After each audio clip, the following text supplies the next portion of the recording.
Should we? Do you think it's too soon? I don't know. I think we should. I mean, why not? Okay, but we can't get upset if it's negative.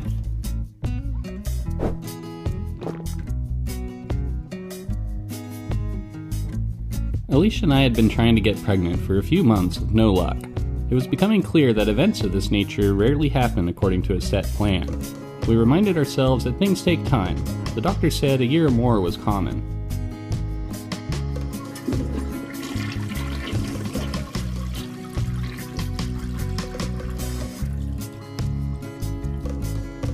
Okay, we are supposed to wait for 3 minutes. But I don't think we have to. Really?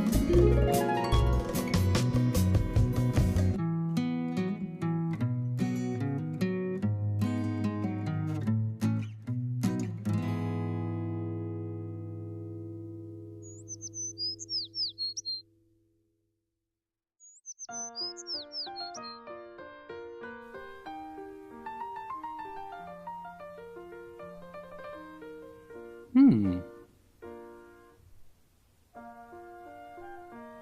not gonna touch anything, are you? No. Our first appointment went as expected, and we got to see our little blob for the first time. The doctor had an interesting observation. You don't have a history of twins in your family, do you? It looks like you tried to ovulate from both ovaries, but I only see one baby. Despite the shock the doctor gave us, the first appointment went well. Our pregnancy was now officially confirmed, and although we didn't hear a heartbeat or see much more than a grayish mass, we were ecstatic. Alicia was so happy she wasn't even upset for the first of many blood withdrawals.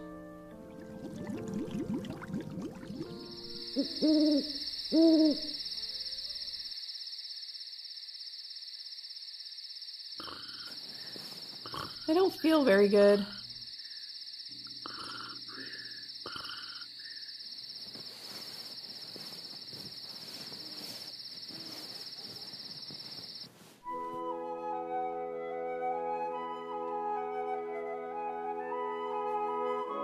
Morning sickness is, in my opinion, one of the worst named side effects in the history of modern medicine.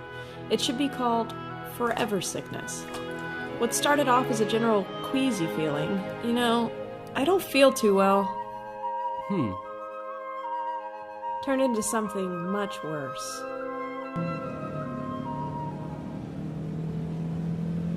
Stop the car.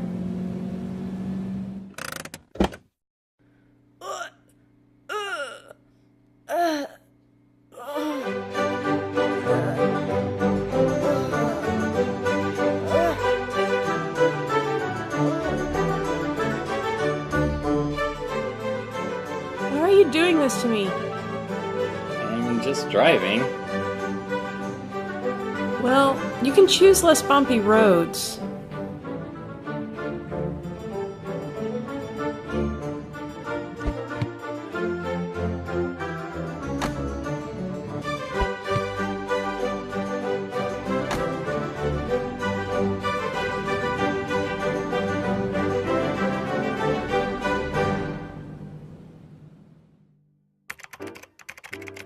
We decided to try out a variety of ways recommended via the internet to put a stop to, or at least help, with all the sickness. We tried out all manner of peppermint products ranging from teas, gum, to aromatherapy oils to saturate the room in pure peppermint scents. We went so far as to try these strange acupressure wristbands often used to help with seasickness. You really think those things are going to help? Trust me, you would try them too if you felt like this.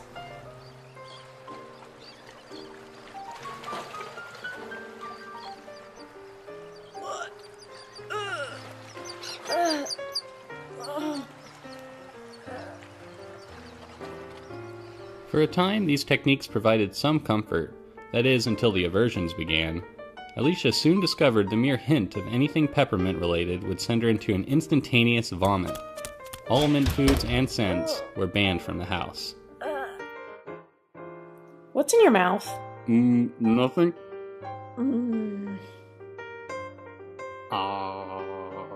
We even had to switch out our toothpaste. In the end, the only thing that really helped with morning sickness was drinking plenty of fluids and snacking on small amounts of food all throughout the day and night. Along with the sickness, other pregnancy side effects began to crop up. As the days went by, Alicia became increasingly emotional. Look at this card, it's so sweet. Are you watching babies again? Yeah. I'm going to head to the grocery store. Okay.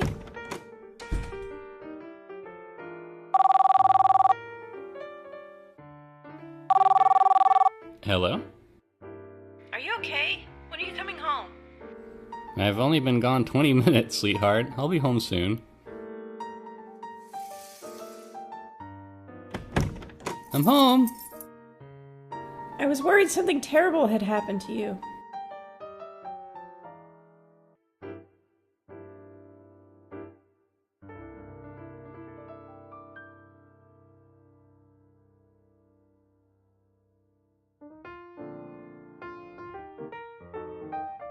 Okay, the blood work came back and I think I might have some big news for you two. Your HCG levels were high, which sometimes means twins, so let's take a look. Well, it appears that there's 2 gestational sacs, but I'm still only seeing 1 baby. So, no twins. Nope, but your body tried. Do you want to hear your baby's heartbeat? There's little that could prepare you for moments like this, and like Alicia, I was finding myself becoming increasingly emotional.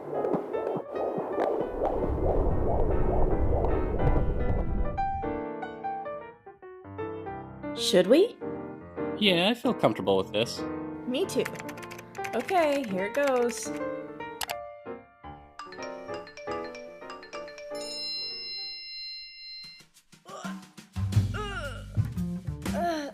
I thought morning sickness was supposed to end around this time, but apparently not for me.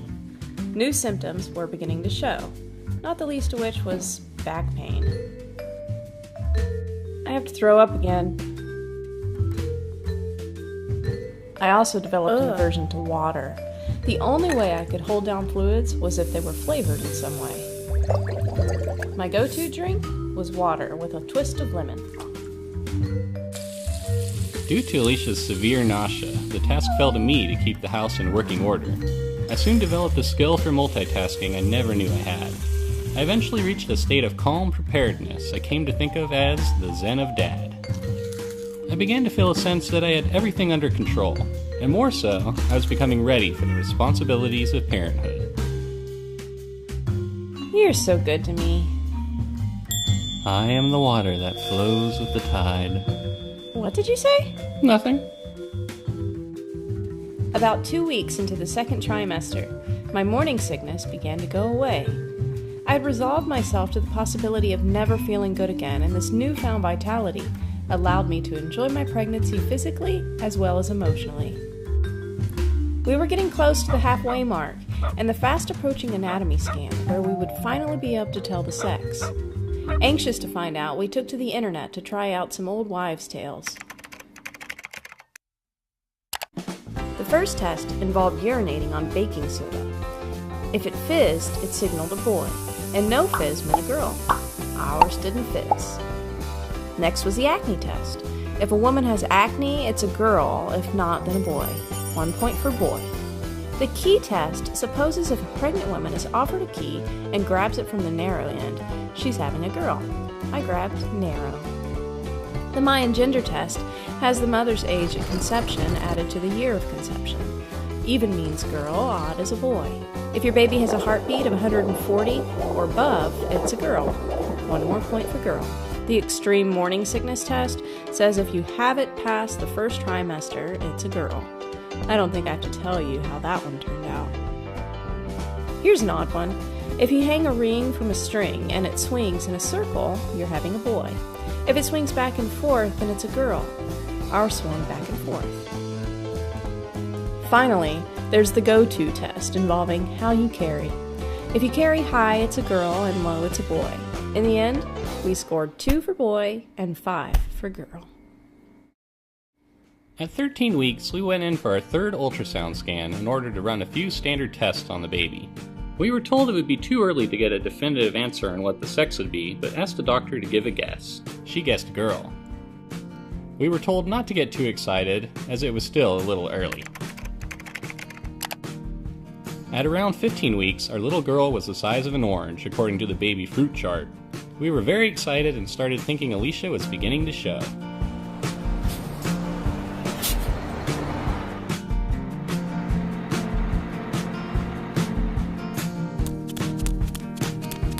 Someone offered me their seat on the bus. I guess I'm beginning to show.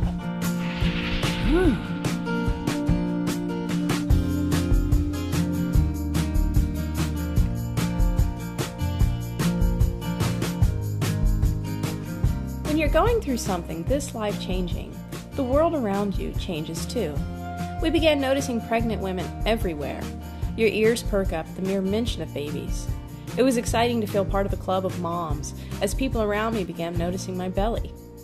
Around this time, Eric and I began feeling the nesting impulses kicking in. Shopping at baby stores became a weekly affair. The world of child rearing has become surprisingly high-tech.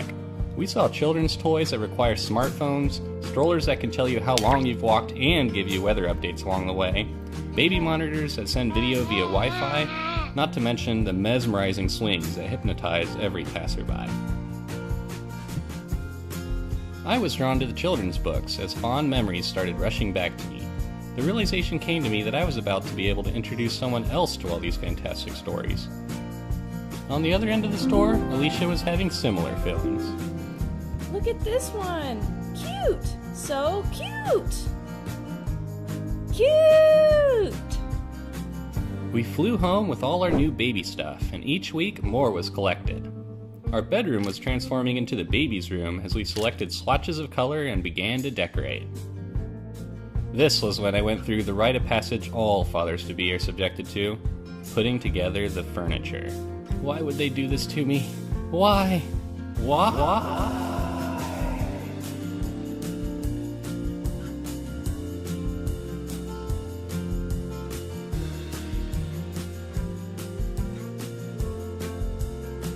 Come here. I just felt her. Wow.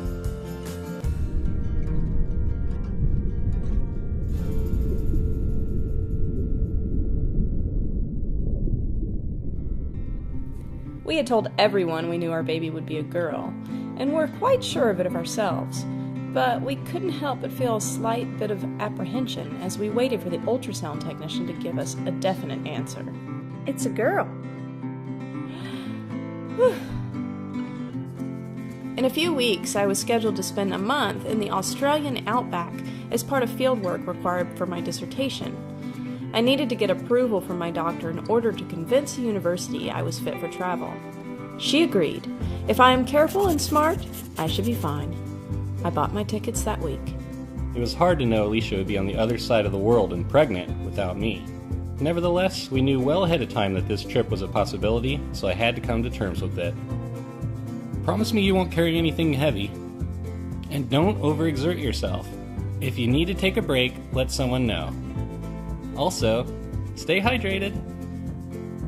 I love you. I love you too. In order to save money on my flights, I ended up flying out of a small airport in Victoria, Texas to the Houston airport. The hopper flight was in a super tiny airplane, and the turbulence had me holding my seat and my lunch. The hour-long flight felt like an eternity, and I vowed I would never put myself through it again. The rest of the flights were long, but uneventful, and I arrived safely in Perth, Australia. After my colleagues and I got over our jet lag, we set off to the wilderness of Western Australia to study lizards. My field of research requires samples from these remote locations, so the convenience and luxuries of modern living were replaced with true primitive camping. My cozy bed turned into a small air mat which sprung a leak the first night. Air conditioning made way for dry heat and flies, and the toilet was replaced with a small shovel.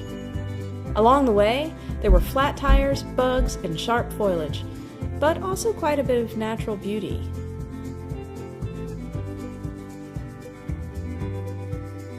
Nights were lonely.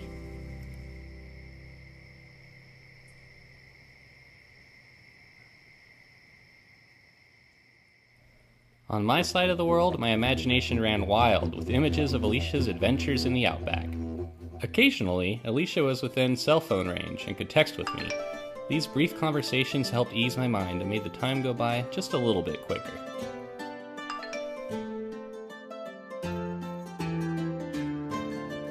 Somewhere around the halfway point of my trip, my feet and hands began to swell. One day I looked down at my feet and barely recognized them, they were so big. Work was going very well, though, and the daily tasks kept me busy. After a month of camping, it was great to return to Perth. I felt like a real person again, and laid down in a nice bed. It was then I noticed it was getting harder to see my toes.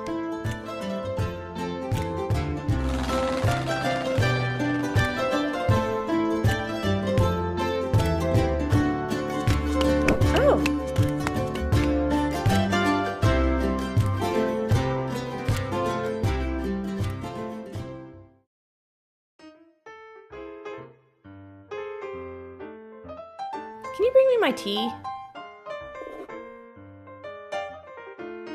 Oh, my bladder. Help me up. The energy I found during the latter half of my second trimester had now given way to feelings of heaviness and exhaustion. Nights became a game of chance and my constant war with acid reflux. This led to some very creative pillow placements. Can I mention the crazy loud snoring too? No. There were other surprising things deprived of me due to my state. Hot baths got replaced by lukewarm ones. We should really start forming a birth plan. I also couldn't use any fancy bath products since I heard it was safer to use the gentlest cleansers you can find. That's not to say there weren't perks to having such a large belly. It made for a very interesting conversation starter at the awkward Christmas party we attended. The third trimester also marked the time where we decided to get serious about preparing for the birth and future as parents. The time had come for the classes. We enrolled in a birthing class that went over all the things you can expect in the hospital we chose, including everything that can go wrong. The class also devoted time to breathing exercises.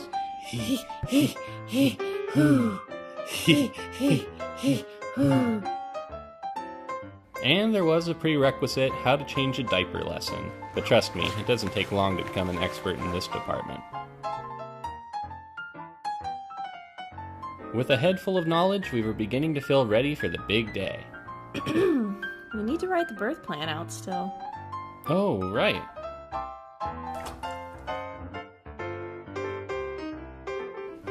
As the days moved closer and closer on our countdown calendar, I began to feel increasingly anxious.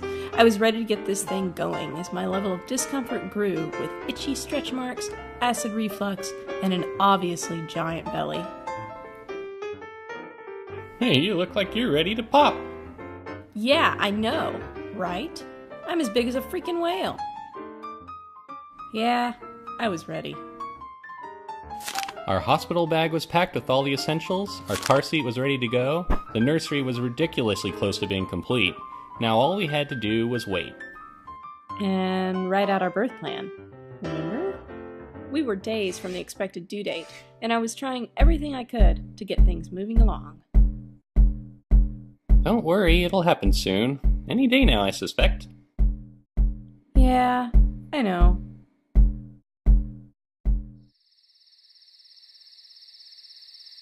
Good night, honey. Good night.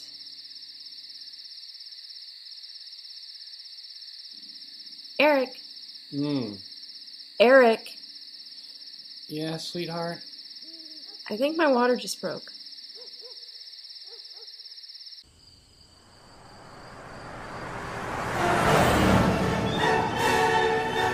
Oh, hurry!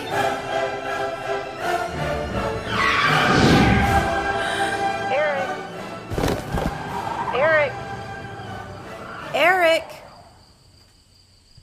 Oh, sorry, sugar. I must have dozed off again. Well, I really think my water broke. Should we go to the hospital? Are you having contractions? No, I don't think so.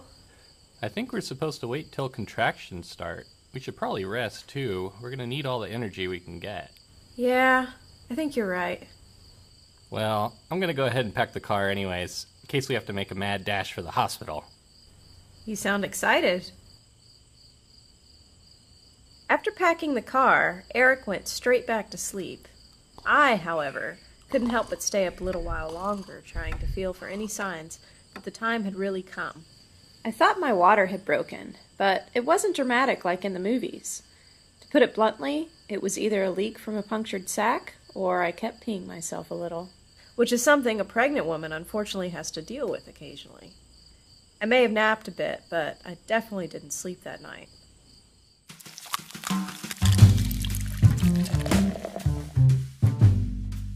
Anything? I really can't tell. I think we should head into the hospital so they can check and see if my water really is broken. I don't think we should risk the possibility of my bacteria seeping through the ruptured membrane and mixing with the amniotic fluid. Alright, let's do this. As we locked the door, the thought occurred to us that our lives as a duo were about to end. The time had come to say a fond farewell and step into a new adventure together. Should I grab the stuff? Not yet. They may send us right home.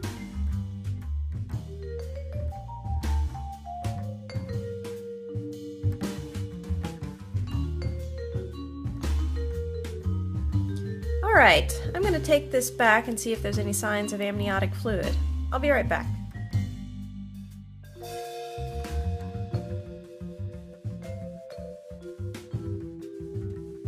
Well, it's a nice room. Yeah. Can you see this being where Lily is born? Yeah, I think I can. Okay, guys, looks like you're here to stay. Get comfortable. You heard her. Well, my water had broken, but no contractions yet. The nurse put me on a pill called Cytotec in order to soften my cervix and help my labor progress. I got comfortable in a gown I had purchased specifically for the occasion. It was actually very nice.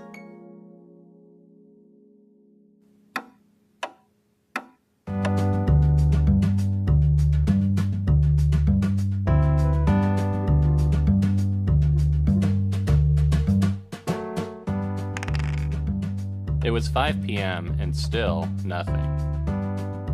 We decided since there was no going back now, it was time to call the folks.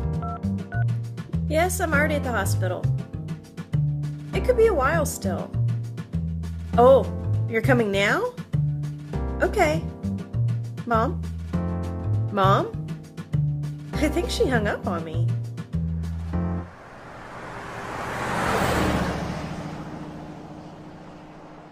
How do you feel? I think it's starting. Oh. Our plan was to keep the birth as natural as possible. This meant no pain medication, and definitely no epidural. The thought of a needle in my back didn't seem at all appealing. Alicia's belly was being monitored constantly via a strap-on piece of equipment. We now had up-to-the-second status updates on Lily's heartbeat. We were getting to know pretty much everybody who worked in the hospital, as shift changes rotated every nurse on staff through our room.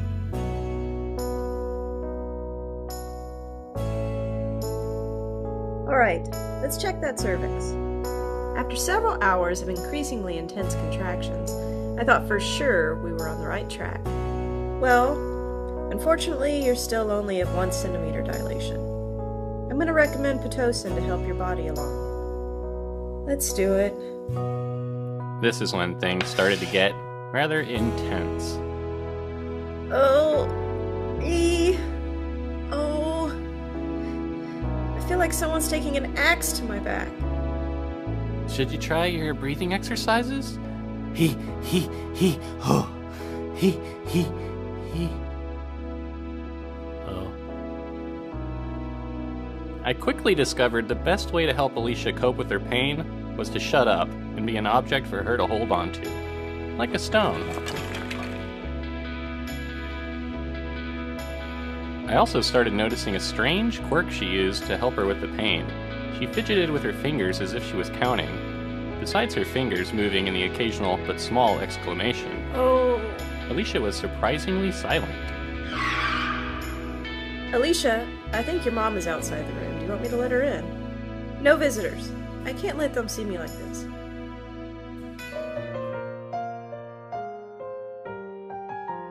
Somewhere around 4 in the morning, my water officially burst, but at least it gave Eric something to do. On it. It took every towel in the room to handle the situation. I'm sorry to say, but you're still only at 1 centimeter. It had been over 24 hours since my water broke, with no progression. With the pain becoming unbearable, I made the decision to go through with an epidural. Part of me felt like I was letting myself down for going this route. Childbirth is not just about the parent, though, and I was willing to do whatever it took to get things moving. It was nice seeing Alicia finally able to relax again, but while she drifted off to a happier state of mind, a new drama began to unfold. Her blood pressure's dropping. We need to get as much fluid in her as possible.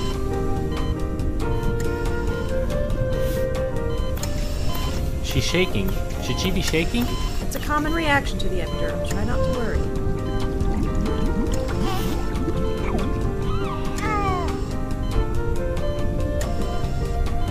She's stabilized. Whew. Hey, how do you feel? Fantastic. Oh, good.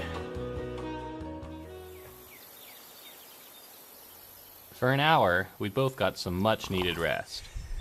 But when morning came, it came with a fever. Oh. We're gonna need to get you on some antibiotics, and off the Pitocin because of this fever. Also, your cervix just won't dilate. I'm gonna try to manually stretch it. 2 stretching sessions later, and my cervix was finally getting somewhere, but still not enough to enter the final stage of labor. It had now been over 36 hours since my water had broken, and my contractions were slowing down instead of ramping up. We were given the option to give it 2 more hours and hope for the best, or head into the OR for a C-section. At this point, the decision was easy. It was time to have this baby.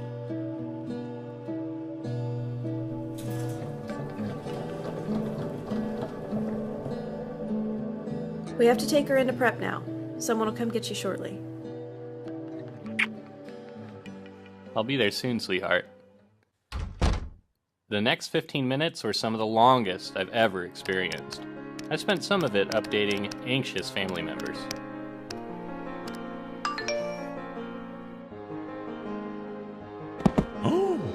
The rest of the time, I paced around the hallways in a part of the hospital usually off limits to the public. Being a curious person, I peeked around at stuff, but always gravitated back to the operating room door. Gosh, how long is this gonna take? Did they forget about me? Okay, we're ready for you. Laying on the operating table was an interesting experience. I was curious about the procedure and watched in fascination as the doctor and the staff whirled around like a well-oiled machine. It was only a matter of minutes before our baby would be born. 9 months of wondering what she was going to look like finally coming to an end. The anticipation was intense. You're going to feel a lot of pressure, like someone sitting on your chest. Just relax. I can't believe this is really about to happen. Do you feel okay? Uh-huh.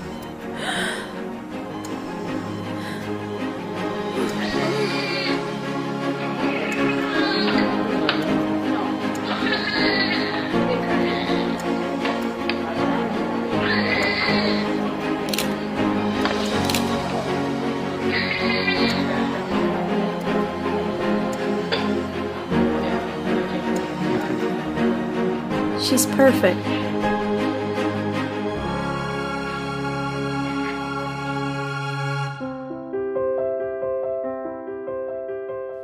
The first hour after Lily's birth, the golden hour as it's called, we snuggled and tried out nursing. Given the dramatic events of the birth, however, Lily had to be taken away for 4 hours into the NICU. Eric went with her, while I attempted to rest from my surgery. The 4 hours flew by in what felt like minutes, as several nurses swarmed around doing all manner of tests. Lily also had her first bath, which I gotta say, she didn't seem to enjoy. I watched as she transformed in color and demeanor into a crazy lobster baby. Meanwhile, I was going through the beginnings of a rough recovery. Anxious family members were gathered around, awaiting Lily's return as I tried, unsuccessfully, to keep from throwing up. Before we knew it, Lily and I were able to head back down to Alicia. The recovery room they set us up in was super nice. It almost felt like a hotel. Almost. Over the next several hours, we entertained a steady stream of visitors, ready to spoil us in food, flowers, and well wishes. When the dust settled, we both took some much-needed rest. Well, sort of. Lily came to this world with her own sleep schedule, and it didn't necessarily mesh with ours. Because Alicia wasn't allowed to hold Lily unsupervised due to her medication, I took the first night shift and stayed up cuddling and watching samurai films with my daughter.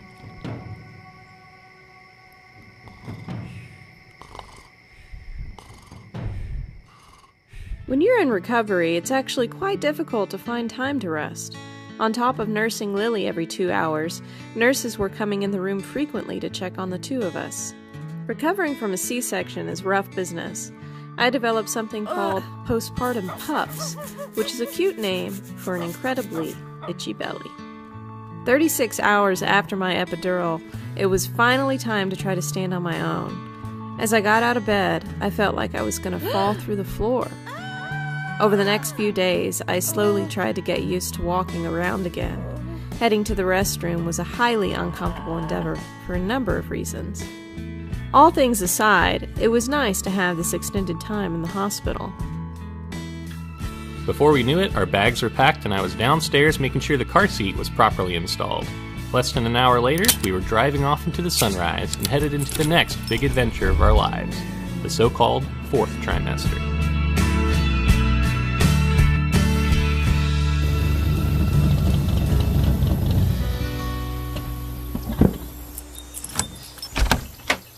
Welcome to your new home.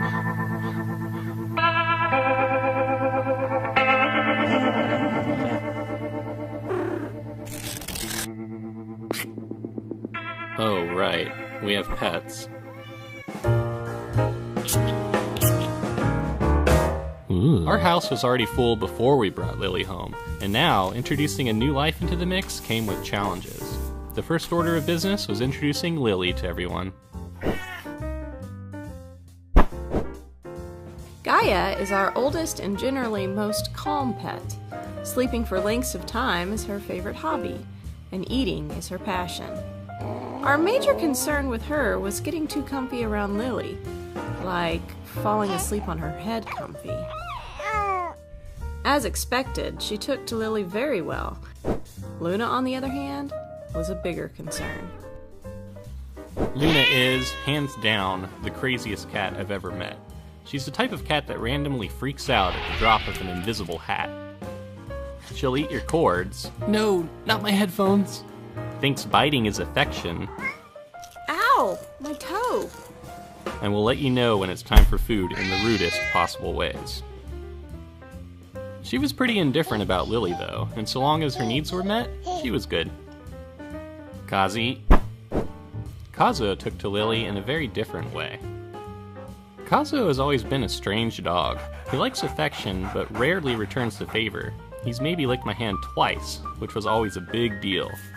In demeanor, he's more like a cat than a dog. He doesn't understand pointing. He's not very food motivated. And he's never really seemed all that interested in typical dog things. His response to Lily? Fear. Kazuo was very, very scared of Lily for the first month or so. If she moved unexpectedly, he'd panic. In time, she would become his beacon of hope by introducing him to floor food and igniting that dormant part of his dog brain that loves all things edible.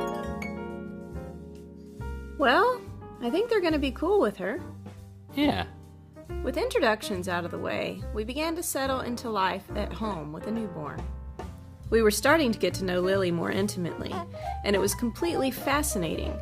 Little aspects of her personality were starting to take shape, and we were in love. We would soon discover that Lily's love was a bit, shall I say, demanding.